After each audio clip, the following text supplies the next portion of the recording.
Few vehicles are in a class of their own. This one is.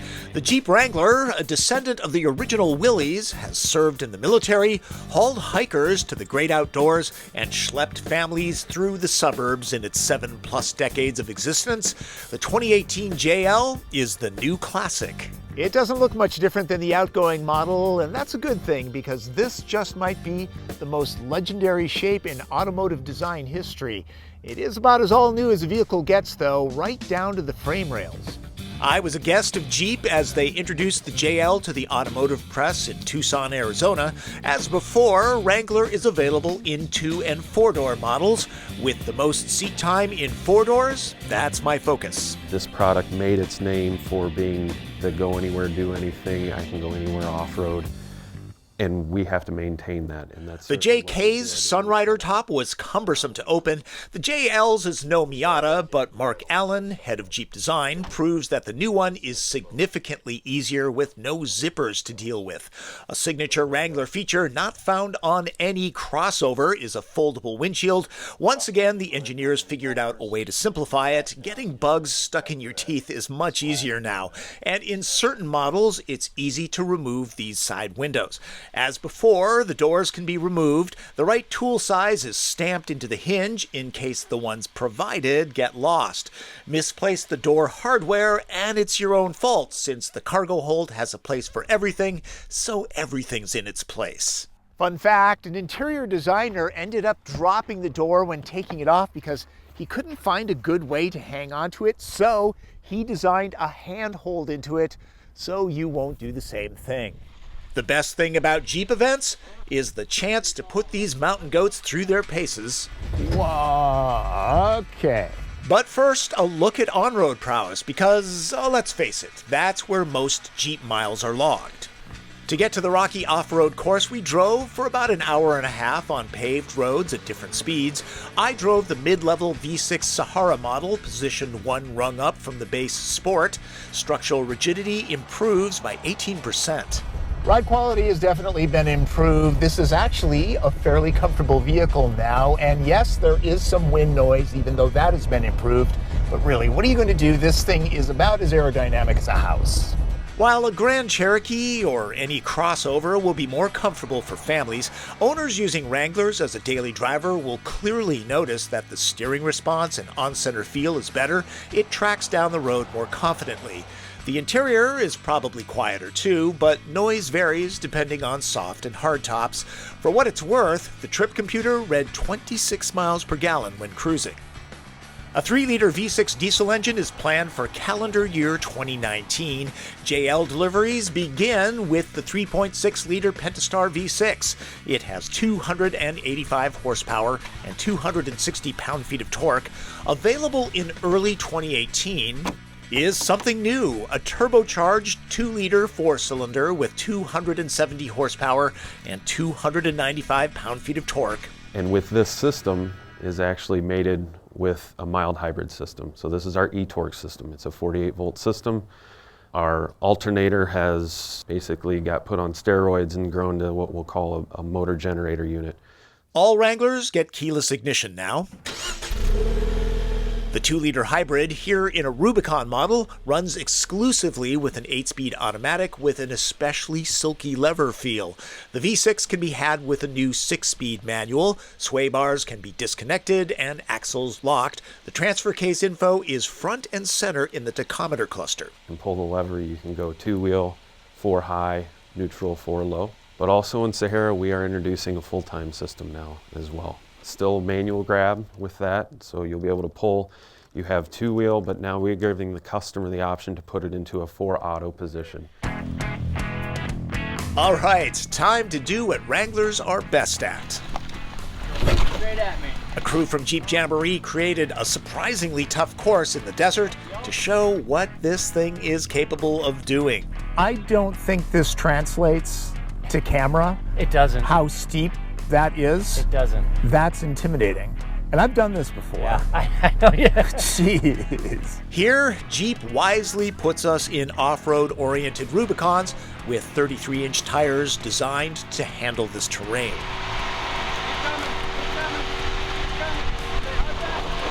In addition to the new structure, there are next generation Dana axles, front and rear, that are stronger and slightly wider, which I appreciate right now. You kind of feel like you're going to roll over at this point. The wheelbase is 2.5 inches longer on 4 doors, but the turning radius is down by a foot. Approach, departure, and breakover angles have all been improved. Seriously. Ha! Oh God, I'm looking at nothing but sky. Rubicon's ground clearance is 10.8 inches. Skid plates are everywhere to protect vital components.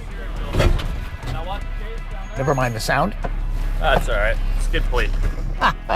That's what skid plates are for, right? Yeah. Skidding off the rocks. Rubicon's fenders are mounted higher than Sport and Sahara for tire and suspension clearance. Wrangler covers rocks that are difficult to walk over. I'm not breathing.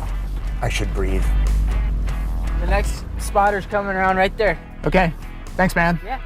I need the spotters. Everybody needs spotters. Admittedly, I am not a grizzled off-road veteran, but the journalists on this event that are impressed with both the severity of the course and the capability of this Jeep. Safe to say, you won't be seeing CRVs or RAV4s crawling around in a situation like this. Okay, should I go back into first gear? Yeah, you can go into first gear. It's perfect crawl mode. Okay. Rubicon has more throttle finesse with a 4-to-1 low gear ratio and an available track lock rear limited slip differential, so if you intend to tackle stuff like this, it's the model to buy. Weight is down by some 200 pounds, partly because there's more aluminum in the fenders and door skins. Right on. Good driving. That's amazing. Yeah, right? Yeah, that's amazing. Right on. Good to hear. It's the only word to use. Amazing. Turning attention from keeping the Jeep dent-free and towards the interior, it also gets an upgrade. This is the Rubicon cabin. Everything looks and feels like hardware. The designers are proud that there are no controls shared with other FCA products. Your fingers touch pure Jeep buttons and knobs. Cosmetic touches are attractive, the gauge cluster offers off-roading info, and Wrangler is the first vehicle I've seen that future-proofs electronics with the new USB-C connection. There are 4 different ways to top a Wrangler. The easiest way to open the ceiling is the Sky One-Touch Power Roof that gives everyone a great view. Accessories will be easy to hook up. There are grab handles and storage slots all throughout the space, though the glove box is pretty small.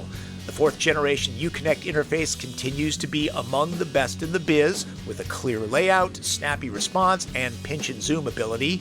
It's available in 7 and 8.4-inch screen sizes with Android Auto and Apple CarPlay. Plus, there's a rear view that is very handy on the trail and the parking lot.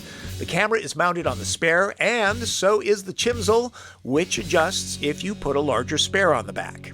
The tailgate also gets an aluminum skin, plus the opening is wider now. If you think I'm going to be doing the TP trunk test, really? In the middle of nowhere? About all I have for reference is my camera case and a medium-sized duffel. Keep in mind that the 2-doors cargo hold is much smaller. The door has a track to mount hooks and other accessories, and really, the Jeep engineers didn't miss a trick back here, including headrests that drop to improve visibility. There's a good amount of space to haul mountain bikes and a lot of camping gear if it's a couple heading to the trailhead. 4-door Wranglers are often pressed into family duty, and since the wheelbase has been lengthened, this space has been improved. The cushions are a little bit short, but knee and foot room pretty generous. There are new rear vents, passengers will be more comfortable, plenty of power outlet options. Between the mesh, bag hooks, and pockets, organization won't be a problem. There's a folding armrest for the first time. Wrangler's ride height is on the higher side, so getting in will be a chore for some, but most adults should be fine. Jeep doesn't like the term Easter egg, but there are a lot of them scattered all over the vehicle. I especially like the startup screen. Aw, isn't that cute? For aerodynamics, yeah, that's a consideration, even on a Wrangler. The grille was laid back just a bit on the top half, and like a couple of the previous generations, the headlights impinge on one of the 7 slots. Engineers claim that the windshield didn't need to be raked back much to hit the sweet spot of aero efficiency. The Sport model now rides a little lower to move through the air easier, which ekes out a slightly better corporate fuel efficiency average. Plenty of owners modify their Wranglers and will hike them up if need be. That brings me to price. While adding a lot of standard equipment, Wrangler is more expensive now, and not just a smidge. A two-door Sport begins at about $27,300 with destination. Add a little bit more than 10 grand if you want it in rock-crawling Rubicon trim. A four-door Sahara model starts near $38,000, and then of course there's optional equipment. Across the board, it's generally a hike of over 2 grand. The longer wheelbase, added refinement, and ease of use make Wrangler a better everyday companion now. Its image and capability are critical for representing what the Jeep brand stands for. This hardcore, go-anywhere machine can be built 1,000 different ways from basic to plush, but it singularly stands in a class of its own. Now, for those of you looking for detailed criticism of the Wrangler, sorry, I spent only 8 hours or so in it, on top of talking to engineers and photographing it in some pretty challenging conditions. I've pointed out what I think are the few quibbles that I could find, and most of those are expected considering that this is oriented for off-roading. Wish you could all experience what I did. Most people, even Wrangler owners, will never point their vehicles to topography this severe. Special thanks to the Jeep Jamboree crew that set up this awesome course. I've saved the biggest surprise for last. For the faithful, Jeep is building a special stripped-down Heritage model. Seriously? This is actually the first civilian Jeep model made, the CJ2A. It's from FCA's Heritage Center. Production started just before World War II ended in 1945, destined for farms and light industry. A couple things different from the enlisted models. The spare is on the side because it has a foldable tailgate, where Army Jeeps had a fixed back end.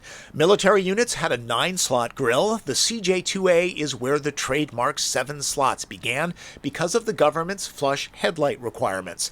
It's also the first time the intrusion happened. Not a lot of safety features.